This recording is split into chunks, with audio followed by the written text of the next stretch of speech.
वो तस्वीर तो आपको याद ही होगी जब पहलवान विनेश फोगाट दिल्ली पुलिस से जूझती नजर आ रही थी। उन तस्वीरों में वो खुद को खाकी वर्दी वालों के हाथों के चक्रव्यूह से निकालने के लिए कड़ी मशक्कत करती दिखाई दे रही थी। एक साल पहले ही दिल्ली की सड़कों पर भारत के 2 ओलंपिक मेडलिस्ट के साथ कई लोग न्याय के लिए गुहार लगा रहे थे। वो दोनों मेडलिस्ट साक्षी मलिक और बजरंग पूनिया थे, लेकिन इनके साथ कई लोगों की गुहार में एक चीख विनेश फोगाट की भी थी।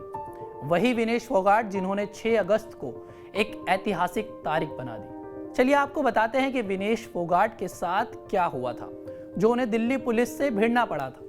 देश के प्रमुख पहलवान विनेश फोगाट, साक्षी मलिक और बजरंग पूनिया ने 18 जनवरी 2023 को भारतीय कुश्ती संघ पूर्व अध्यक्ष और पूर्व बीजेपी सांसद ब्रजभूषण शरण सिंह के खिलाफ मोर्चा खोल दिया था। ब्रजभूषण पर यौन शोषण के आरोप लगाए गए थे। ये सारा धरना प्रदर्शन दिल्ली के जंतर मंतर पर किया जा रहा था। इस प्रदर्शन के करीब 3 दिन बाद सरकार जागी और 21 जनवरी को तत्कालीन खेल मंत्री ने पहलवानों को भरोसा दिया और मामले की जांच करने के लिए एक कमेटी गठन करने का आदेश दिया। जांच और समिति से जब कोई ठोस नतीजा निकलता नहीं दिखाई पड़ा तो पहलवान 23 अप्रैल को कमेटी की जांच पर सवाल उठाते हुए दोबारा जंतर मंतर पहुंचे और धरना प्रदर्शन करने लगे। इसके एक दिन बाद ही पहलवानों ने दिल्ली पुलिस में ब्रजभूषण शरण सिंह के खिलाफ यौन शोषण की शिकायत दर्ज कराई, लेकिन एफआईआर दर्ज नहीं हुई। हालांकि सुप्रीम कोर्ट के निर्देश के बाद दिल्ली पुलिस ने ब्रजभूषण के खिलाफ पॉक्सो एक्ट और दूसरे मामले में एफआईआर दर्ज की। दिल्ली के जंतर मंतर पर धरना दे रहे पहलवानों और पुलिस के बीच 3 मई की आधी रात को जमकर धक्का मुक्की और झड़प हुई। पहलवानों का आरोप था कि दिल्ली पुलिस के कुछ जवानों ने उनके साथ बदसलूकी की और एक जवान ने शराब के नशे में डंडे से एक पहलवान की पिटाई भी की। उस पहलवान को अस्पताल भेजा गया था। ये मामला अभी रुका नहीं था।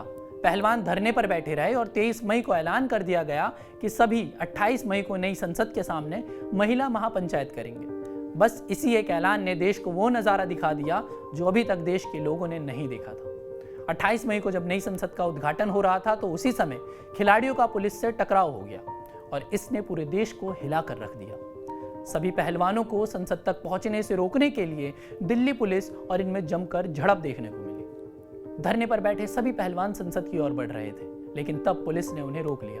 दोनों के बीच संघर्ष हुआ और पुलिस से टकराव में वो सड़क पर गिर पड़े। कोई उनके बाल खींच रहा था, कोई कपड़े, और कोई अपनी ताकत का जोर सिर्फ इसलिए लगा रहा था कि नीचे गिरे पहलवान उठ न सके। उस समय कई लोगों ने विनेश फोगाट के खेल को लेकर भी सवाल उठाए थे। यहाँ तक कि इस साल की शुरुआत में भी विनेश को कई तरह के विरोध को झेलना पड़ा। इस विरोध से विनेश फोगाट को शारीरिक रूप से कोई भी समस्या ना झेलनी पड़ी हो, लेकिन कहीं ना कहीं इन सब का एक मानसिक प्रभाव तो पड़ता ही है।